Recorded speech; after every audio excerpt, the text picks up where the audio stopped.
Hello කොහොමද? සුබ සන්ධ්‍යාවක් වේවා. ඇත්තරම සිලොන් විත් YouTube channel එකෙන් ගොඩ දවසකින් තමයි ඔයාලට අලුත් මේ වීඩියෝ එකකින් මම හම්බ වෙන්නේ හිටියේ. මම ඊටම ගෞරවයෙන් සාදරයෙන් ඔයාලා හැමෝම පිළිගන්නවා අද මගේ channel එකේ මේ අලුත් වීඩියෝ එක බලන්න එක්කස් වෙලා ඉන්නවට. ඉස්සෙල්ලාම මම කියා සිටිනවා මේ වීඩියෝ එකේ අන්තිම වෙනකම් බලන්න. ඔයාලට මම කතා කරන්න යන්නේ අලුත් අවුරුද්ද දැන් උදා වෙන සිංහල දෙමළ අලුත් අවුරුද්ද. අද ඇවිල්ලා මාර්තු මාසයේ 19 වෙනි බදාදා. හරිද? එතකොට තව දවස් කීපයක් තියෙන අලුත් අවුරුදු උදාවට. එතකොට මේ අලුත් අවුරුදු උදාවට අපි සූදානම් වෙනවනේ. ඔය සූදානම් වෙද්දී සූදානම් වෙන්න තියෙන ලේසිම සරලම විදිය ගැන තමයි අද මම කියලා දෙන්න යන්නේ. හොඳට අහුම්කම් දෙන්න මේ වීඩියෝ එකට තමන්ගේ සම්පූර්ණ අවධානය යොමු කරන්න පුළුවන් තරම් උත්සාහ කරන්න.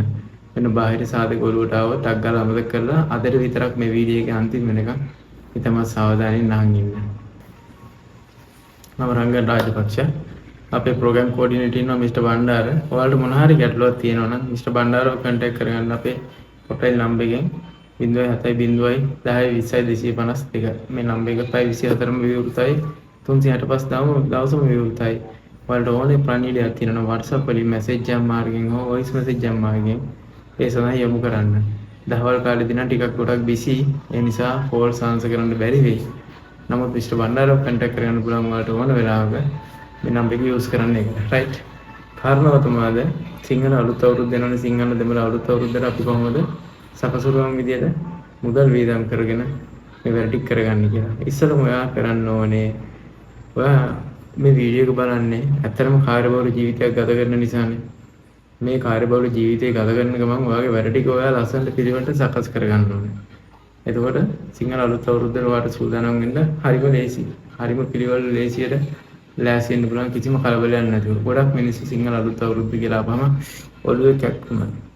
හරි ඒ තරම් වැඩ කන්දරාවක් තියෙනවා මට කරන්න.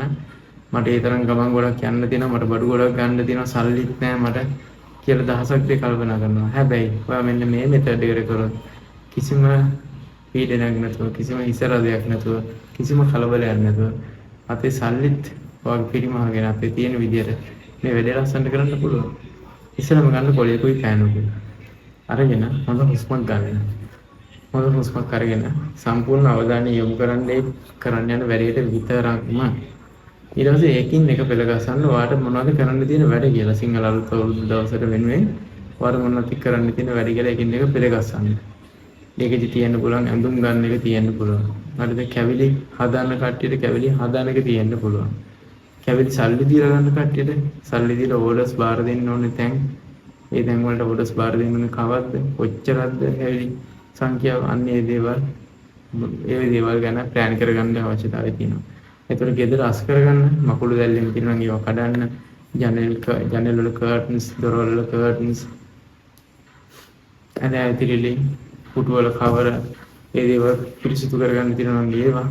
එතකොට ගෙදර වල තියෙන කැබිනට් එහෙම කොට කාලෙකින් සුද්ධ බුද්ධ කරලා නැත්නම් ඒ මකුළු දැල්ලෙම තියෙනවා පීතල සුද්ධ කරගන්න ඒවා. මොක් කරන ඒවා ඒ වගේ දේවල් තියෙන්න පුළුවන්. එතකොට ඊළ තමුදුර තමුණක් තියෙන්න පුළුවන්. නෑදෑ ගෙවල් වල යන්න, යාළු මිත්‍රයෝ ගෙවල් වල යන්න ඒවත් තියෙන්න පුළුවන්.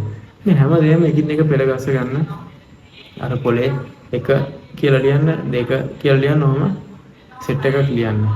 ලියලා ඔයා බලන්න මෙතනින් ඔයා කළ යුතුම අත්‍යවශ්‍යම දේවල් මොනවද කියලා අතු පෑනක් අරගෙන හරි ඔයා ලියපු පෑනට අමතරව වෙන පෑනක් හරි අරගෙන ප්ලැටිනම් එකක් හරි පාට පැන්සලක් හරි අරගෙන ඒක ඉස්සරහින් පොඩි තරුවක් දාගෙන යන්න. අන්නම සමරි එක කරලා ගන්න අත්‍යවශ්‍යම දේවල් ටික. ඒ ටික ඉස්සරහින් පුළුවන් නම් අංකයක් දාගෙන පෙළ ගසන්න. ඉස්සෙල්ලම කරන්න ඕන මොනවද?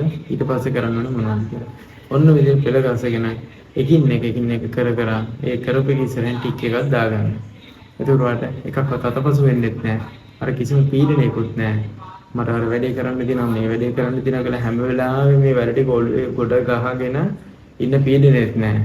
අයි එකින්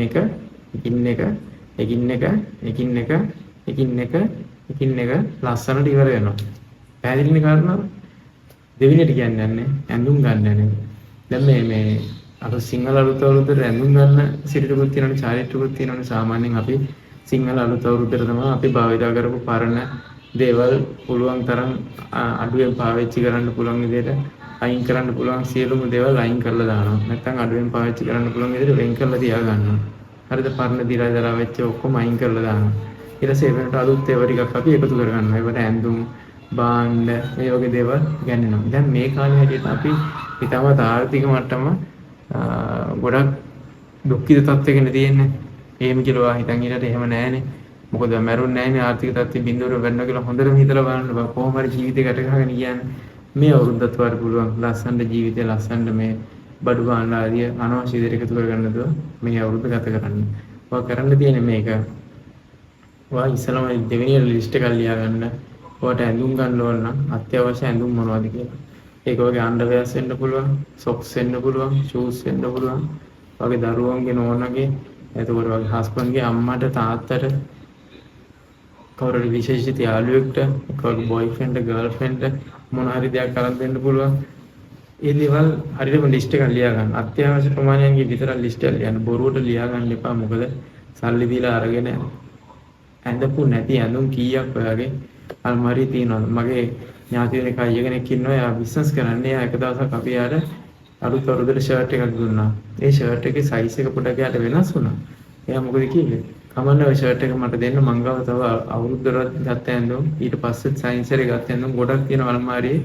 මම ඒකේ දාලා තියන්නම්.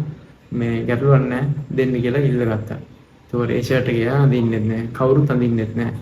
ඒ මිනිස්සගේ අල්මාරියේ ඒ වගේ ගොඩ ගහපන් ඉතාම රාශියක් තියෙනවා. හැබැයි ඇඳුම් අඳින්න නැති මිනිස්සු ගොඩක් එළිය බලාගෙන ඉන්නවා. ඉතාම දුකින් අපිට ඇඳුමක් අඳින්න සල්ලි ඇඳුමක් අඳින්න අලුතෙන් ඇඳුමක් අරගන්න සල්ලි දීලා අරගන්න අපිට සල්ලි නැහැ කියලා දුකින් ඉන්න මිනිස්සු ගොඩක් ඉන්නවා මිත්‍රයා. අන්න ඒ මිනිස්සුන්ට අවස්ථාව දීලා වට අවශ්‍ය දේ විතරක් ඔය මිලදී ගන්න. බොරුවට අරගෙන ගොඩ ගහ ගන්න එපා. ඒකෙන් වෙන්නේ ඔයාගේ සල්ලි නැති වෙලා හිර වෙන එක විතරයි. දැන් තමයි අවසාන හරිම මාතෘකාවට ආවේ. දැන් මේ රාජ්‍ය සේවකයෝ ඉන්නවනේ. රාජ්‍ය සේවකයන් හම්බෙන්නේ ලංකාවේ සාමාන්‍යයෙන් හම්බෙන වැටුප් වලින් ඉතාමත් අඩු වැටුපක් තමයි හම්බ වෙන්නේ. හරිද? එතකොට වැටුප මේ අප්‍රේල් මාසෙදී කලින් හම්බෙනවා. සාමාන්‍ය රාජ්‍ය සේවකයන්ගේ වැටුප ඒගොල්ලන්ට හම්බෙන්නේ හැම මාසෙකම 18, 20, 22, 24, 25 ඔය වගේ දිනයන් වලට. අපි අප්‍රේල් වල වැටුප හම්බෙනවා 7, 8, 9, 10 වගේ දවස්වලදී හම්බෙනවා. ප්‍රයිවට් සේවකයන්ගෙන් මම කියන්නේ රාජ්‍ය සේවකයන්ගේ. හරිද? දැන් මොකද කරන්නේ? අප්‍රේල් මාසේ අන්තිම වෙද්දී හම්බෙන වැටුප කලින් හම්බෙනවා. එතකොට උත්සව අධිකාරමුත් හම්බෙනවා.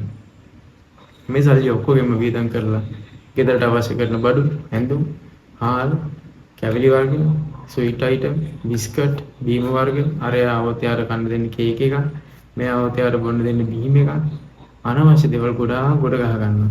දැන් ඔන්න අවුරුදු උදා වුණා, අවුරුදු ඉවර වුණා. ඊට පස්සේ අප්‍රේල් මාසේ 20 විතර වෙද්දී අතේ තිබ්බ සල්ලි ටිකත් ඔක්කොම ඉවරයි. ආයෙ කවද පඩි හම්බෙන්නේ? මැයි මාසේ 24 විතර. එතකොට කොහොමද ජීවත් වෙන්නේ? ඉස්සලම හිතන්න මිත්‍රයා.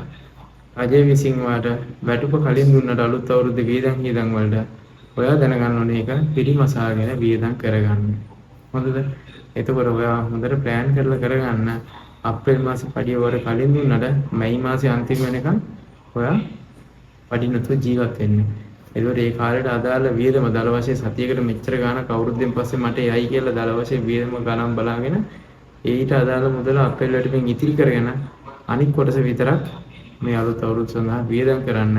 ඔයාගේ ගෙදරට එන කවුරුත් ඔයාගෙන හිතන්නේ නැහැ.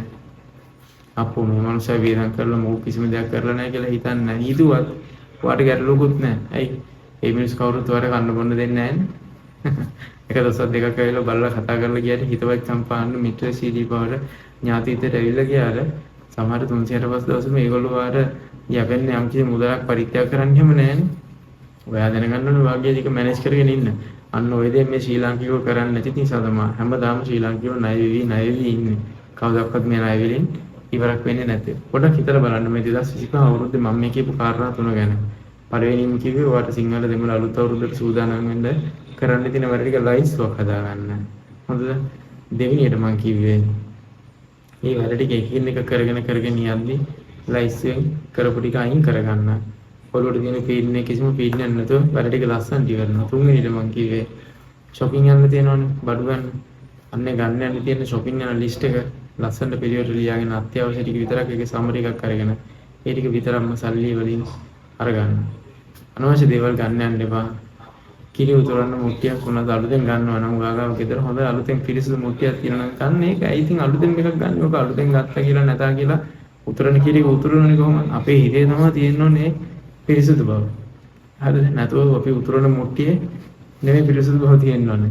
මං කියන්නේ ඒක මේ මඩ ගෑවිච්ච කුණු ගෑවිච්ච දැලි ගෑවිච්ච මුට්ටියක් ගන්න කියලා නෙමෙයි. ඔයා ගිය අවුරුදු උතුරපු කිරි මුට්ටිය පිරිසිදු කරලා ගන්න පුළුවන් නම් සල්ලි භාගය ගොඩක් එකට යොදවන්න අමාරු කෙනෙක් නම් මුට්ටිය නම් බලු ගන්නක් වෙන්නේ නැහැ මෙච්චර. නමුත් මම කියන දේ තේරුම් ගන්න සරලව මොකද මම කියන්නේ කියලා. ඒක ඇවිල්ලා ලෝභකම නෙමෙයි මම මේ අදහස් කරන්නේ. ඔයාලා යන සංගුණ වේදන් ටික පාලනය කරගෙන මේ 2025 අවුරුද්දේ ඉඳන්වත් සිංහල අලුත් අවුරුද්දේ ඉඳන්වත් ඔයාගේ මූල්‍ය විනය සල්ලි වේදන් කරන විදිය හරියට හසුරවගෙන ජීවිතේ ඔය ගෙවාගෙන ආපු කටුක බවින් මිදලා සාර්ථක භාවයට ගන්න සූදානම් වෙන්න. අලුත් අවුරුද්ද හිතා ගන්න අනිවාර්යයෙන්ම මම සතුටින් ඉන්නවා කියලා.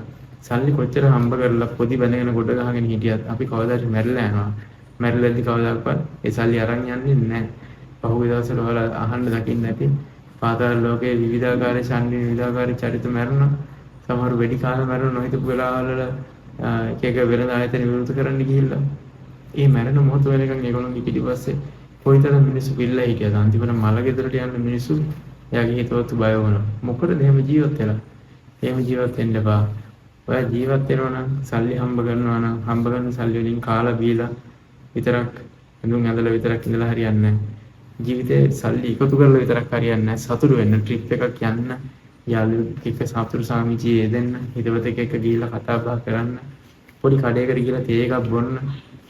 එහෙම නොකර නිකන් ඔය කටුක විදිහට ජීවිතය ගත කරන්න එපා. හැමදාම ප්‍රශ්න කවදාකවත් ප්‍රශ්න ඉවර වෙන්නේ නැහැ. මිත්‍යා උපන්දා ඉඳන් හැමදාම ප්‍රශ්න අපි ජීවිතේ මැරෙනකල් උපන්දා ඉඳන් මැරෙනකල් අපි ප්‍රශ්න පත්‍රයකට උත්තර ලියනවා. මේ උත්තර කවදාකවත් ලියලා ඒ විභාගය අපිට පාස් කරන්න හම්බ වෙන්නේ නැහැ.